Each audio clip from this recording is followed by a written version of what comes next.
Boa tarde, novamente. Vamos dar início ao estudo da série psicológica de Joana de Ângeles. Hoje estaremos tratando do capítulo 6 do livro Conflitos Existenciais, que é referente à culpa. No primeiro tópico, a psicologia da culpa, lembrando que essa é uma temática que já vimos abordando em obras anteriores da série psicológica. Sugerimos uma visita ao nosso canal no YouTube, onde você não só encontrará esse estudo, como estudos anteriores, onde a temática é tratada por Joana de Ângeles sob diversos aspectos. Mas vamos para a nossa introdução, comentando uma mensagem do Espírito Emmanuel. Essa é extraída do comentário da segunda carta a Timóteo, capítulo 4, versículo 5. Faz parte do livro Cartas de Paulo, o Evangelho por Emmanuel. Daí o imperativo de orarmos e vigiarmos, procurando desvencilharmos-nos de toda sombra que ainda nos pesa no orçamento da alma, a fim de que nos tornemos a pouco e pouco em obreiros fiéis na causa do eterno bem. Vamos aqui fazer algumas colocações para introduzir o nosso estudo. Emmanuel nos chama a atenção às razões imperativas, importantíssimas, do exercício constante da oração e da vigilância. E a razão é a libertação, o desvencilhamento de toda sombra que ainda nos pesa no orçamento da alma. Como assim? A referência de Emmanuel é sobre o nosso passado culposo, de desequilíbrios, que jazem no nosso inconsciente e que muitas vezes interferem de forma danosa em ações, em atitudes que tomamos na vida presente. E é por isso que a palavra mais adequada que Emmanuel nos coloca é desvencilhar, libertar-se paulatinamente de toda sombra que nos pesa no orçamento da alma, entendamos, como a estrutura de valores da alma. Ele se refere a isso pelo fato de que, em termos de conhecimento, de aberturas para a renovação propiciada pelo Evangelho do Cristo, nós somos envolvidos tão logo nos aproximamos da palavra do Mestre. O problema é que dentro de nós emerge do nosso inconsciente um percentual muito maior de subsídios do que o que temos na vida atual.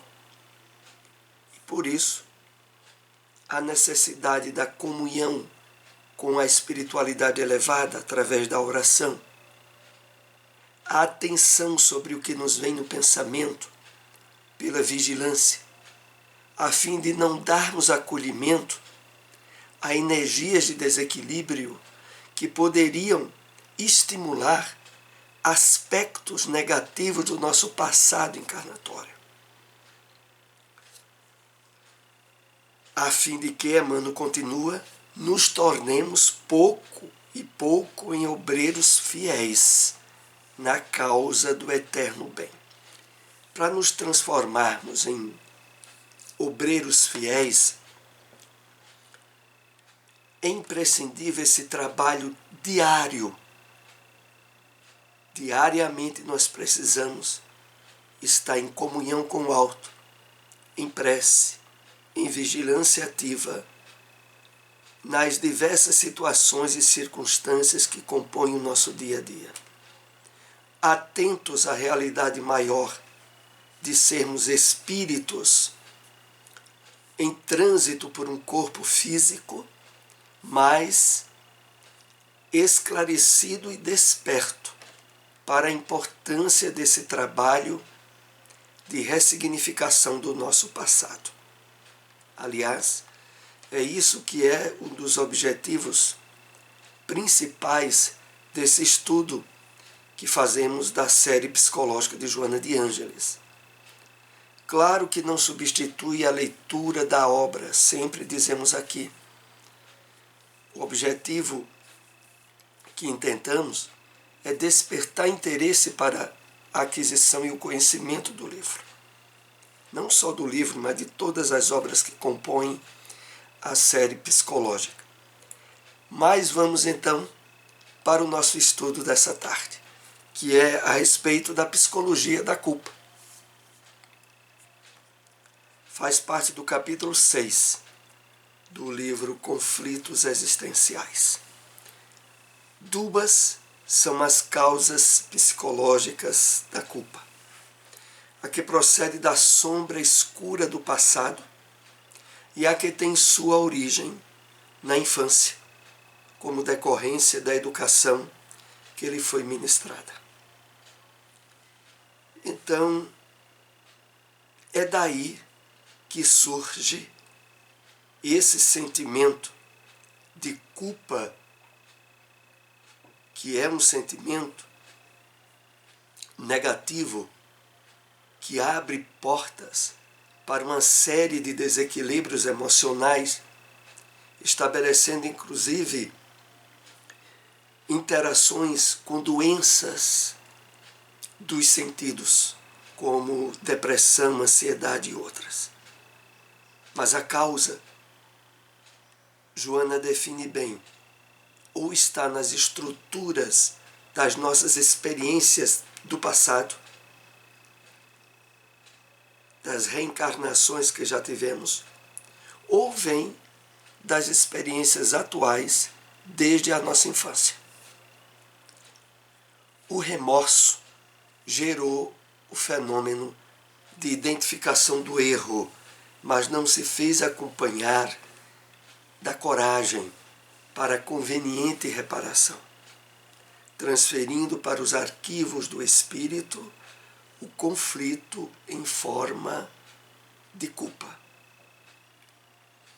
Essa sequência é o padrão de todas elas que Joana começa aqui a analisar conosco. O fato de percebermos ter agido errado, as aberturas para o remorso, que não resolve nada e que estabelece nos conflitos da culpa um campo infelicitador da criatura humana. Vamos, nesse estudo de hoje, entender essas raízes e as aberturas terapêuticas que a psicologia de Joana nos oferece, que resuma facilmente ante o desencadear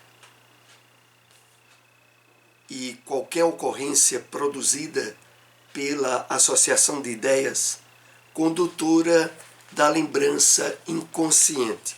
Entendamos o seguinte, que resuma, que decorre facilmente ante o desencadear de qualquer ocorrência. Como assim? As raízes da culpa que estão no nosso inconsciente adormecidas e que muitas vezes não se externaram, podem, a qualquer momento de nossa vida, face certos estímulos desencadeadores dessa experiência lá de trás se apresentar. Às vezes, o encontro com alguém, a visita a determinado lugar, e quando menos se dá conta, o suscitamento de lembranças de situações onde podemos ter errado, quer seja na vida atual, quer apenas em termos intuitivos de algo que não temos acesso, mas que passa a gerar certo nível de tristeza interior, de certo remorso. É aí onde vai se desencadeando de forma subterrícia, de forma sutil na nossa mente, as aberturas para a instalação da culpa. Quando isso ocorre, o indivíduo experimenta insopitável uma angústia que não consegue controlar, e procura recurso de autopunição como mecanismo libertador para a consciência responsável pelo delito que ninguém conhece. Se dá sim, e é um fato presente na vida de muitas pessoas. A pessoa está vivendo uma situação muito boa, econômica, financeira, familiarmente. E pelo fato de estar tudo bem, subitamente surge o desencadear de emoções que parecem não guardar nada com o que a pessoa está vivendo. E aí muitas vezes dá-se início o engendramento dessa culpa que faz com que a pessoa não se sinta com o direito de vivenciar a felicidade presente que a vida lhe oferece. Então é aquilo, como está tudo bem, a pessoa parece ficar procurando algo para se sentir mal, para experimentar emoções desencontradas, e de forma imperceptível está havendo essas aberturas para o sentimento de culpa, onde é como se a pessoa dissesse a si mesma que não merece estar vivenciando aquela situação, que é uma situação muito boa que ela não faz jus. Esse tipo de argumento interior é muito perigoso, porque ele faz as aberturas para a instalação de culpas desequilibrantes. Determinados acontecimentos têm lugar não porque sejam desejados, mas porque sucedem dentre os fenômenos humanos. Entretanto, a consciência aturdida aflige-se e procura mecanismo de autopunição, encontrado na culpa. Então, aqui a culpa tratada como de fato ela é, um mecanismo de autopunição, e que normalmente não resolve nada, apenas estabelece desequilíbrio. Então, às vezes, determinados acontecimentos acontecem, mas a pessoa não desejou, a pessoa não fez que aquilo, não fez com atitude pessoal que aquilo viesse a surgir. E por ser um fato ou uma situação desagradável, as aberturas para a culpa, de uma forma irracional, podem começar a surgir. Ah, por que eu fui para tal lugar nessa hora? Eu poderia ter ido para outro lugar. E ao fazer essas conexões emocionais negativas, abre ensejo para o estabelecimento de aspectos associados à culpa.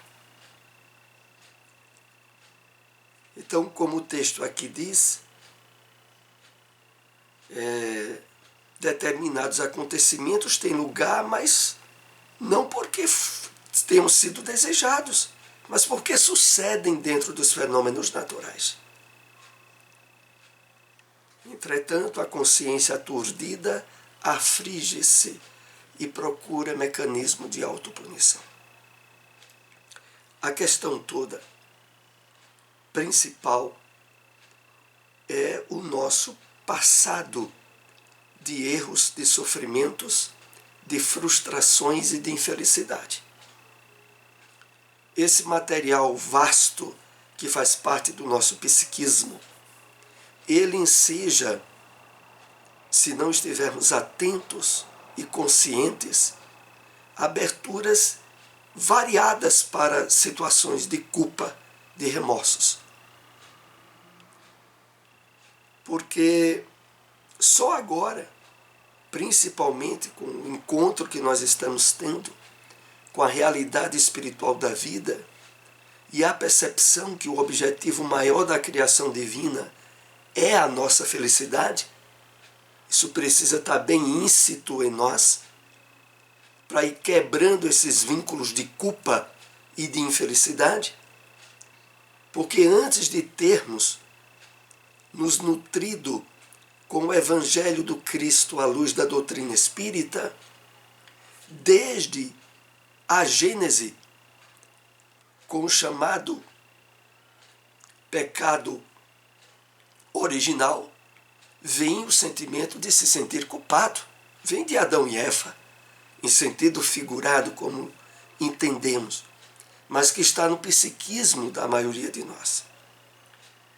Então, quando agora o Espiritismo nos apresenta a realidade verdadeira de que nós fomos criados para sermos felizes, plenificados, vivenciando o bem e o amor, para que isso se estabeleça firmemente no nosso psiquismo, é necessário um trabalho diário. Porque o material de sombras que nós trazemos do passado vai de encontro a isso. Por isso é que o Espiritismo insiste tanto em estarmos aproveitando ao máximo as oportunidades de fazer o bem, de praticar a caridade.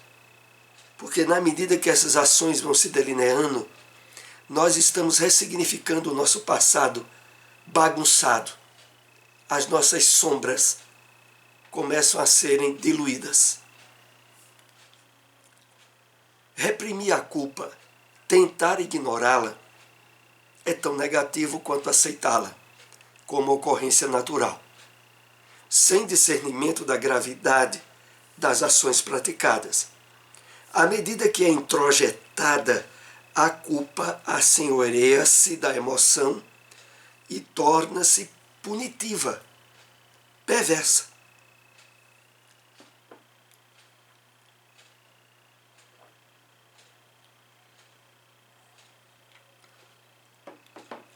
Então, o que nós estamos sendo chamados aqui é estarmos atentos e conscientes quando do surgimento da culpa.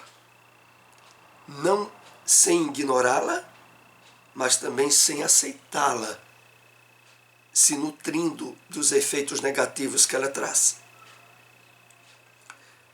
À medida que é introjetada, a culpa assenhoreia-se da emoção.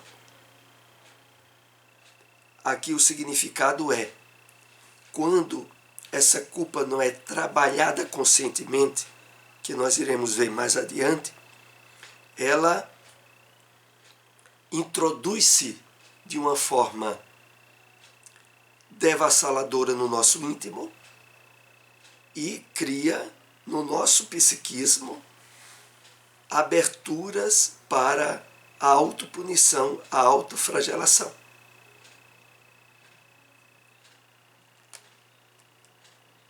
Há uma culpa saudável que deve acompanhar os atos humanos, quando estes não correspondem aos padrões do equilíbrio e da ética. Esse sentimento, porém, deve ser encarado como sentido de responsabilidade. Esse é o grande diferencial. Ao percebermos ter agido errado, em determinada situação ou circunstância e que nos vem o sentimento de culpa, devemos transformá-lo em responsabilidade,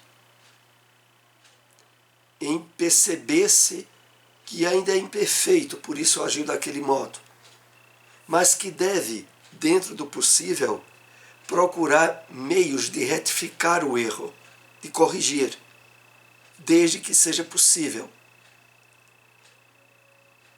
Mas o diferencial profundo que há é entre sentir-se culpado fazendo aberturas para remorso ou assumir a responsabilidade por erros cometidos, se propondo a retificações se possível. Quando não possível, a reflexão sobre o que levou ao erro para não voltar a cometê-lo. O antídoto para a culpa é o perdão. Esse perdão pode ser direcionado a si mesmo, a quem foi a vítima, a comunidade e a natureza, desde que a paz e a culpa não podem conviver juntas, uma elimina a presença da outra. Então, para todas as circunstâncias que levam à culpa, o antídoto é o perdão.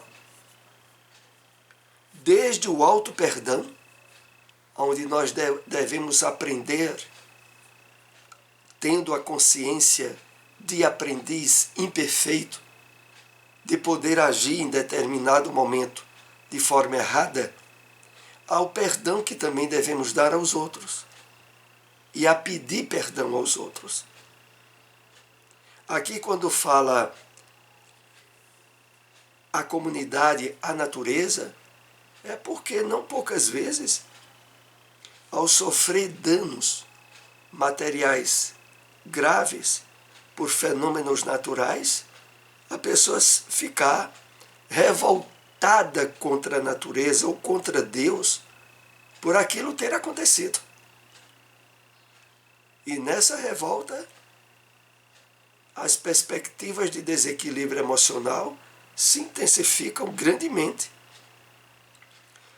No final do texto, quando aqui diz, desde que a paz e a culpa não podem conviver juntas, uma elimina a presença da outra. Então o estabelecimento de um clima interno de paz, de confiança em Deus, de confiança nas leis divinas, de estar consciente dos objetivos maiores da experiência humana, que é a paz, a felicidade. Isso corta pela raiz o sentimento de culpa. Tratando-se de culpa que remanesce do inconsciente, procedente de existência passada, a mudança de atitude em relação à vida, ensejando-se trabalho de edificação, torna-se o mais produtivo recurso propiciador do equilíbrio. Então, independente dos erros que cometemos no nosso passado, que estão registrados no nosso inconsciente, na medida em que nos integramos cada vez mais no trabalho renovador do bem, né, na edificação de valores estabelecidos nas virtudes do amor, da paciência, do perdão, de sermos promovedores da paz. Todas essas atitudes, elas trabalham de forma significativa a superação desse passado de desequilíbrios e que estão imersos nas sombras do nosso inconsciente. Então, esse é o mais produtivo recurso, propiciador de equilíbrio. Ignorando-se-lhe a procedência não se lhe impede a presença em forma de angústia, insegurança, insatisfação, ausência de merecimento. Vejam, todos esses aspectos são sinônimos para a culpa. Em determinada circunstância, a pessoa passa a se sentir insegura, angustiada, ela está num processo autopunitivo, estabelecido num campo de sintonia de culpa. O esforço em favor da solidariedade e da compaixão elabora mecanismos de diluição do processo afligente. Aqui novamente é endossado os instrumentos ideais que todos nós temos para a superação das aflições provocadas pela culpa, que é o trabalho, o esforço no bem. Aqui ainda queremos ressaltar essas expressões, essas palavras, que são sinônimos disfarçados de culpa: a angústia, a insegurança, a insatisfação, a pessoa que vive reclamando de tudo todo dia, a ausência de merecimento, de achar que usufrui uma situação que não mereceria usufruir. Não dê campo a que isso se instale na sua mente, porque por trás disso estão mecanismos negativos e punitivos relacionados à culpa. A saúde mental e comportamental impõe a liberação da culpa, utilizando-se do contributo valioso do discernimento, que avalia a qualidade das ações e permite as reparações quando equivocadas.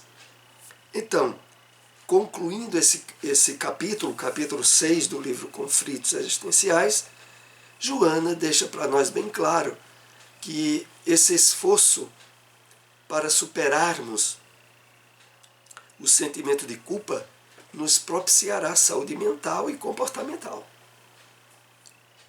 utilizando-se do contributo valioso do discernimento. É aqui aonde, lembrando inclusive a mensagem de introdução do nosso programa de Emmanuel,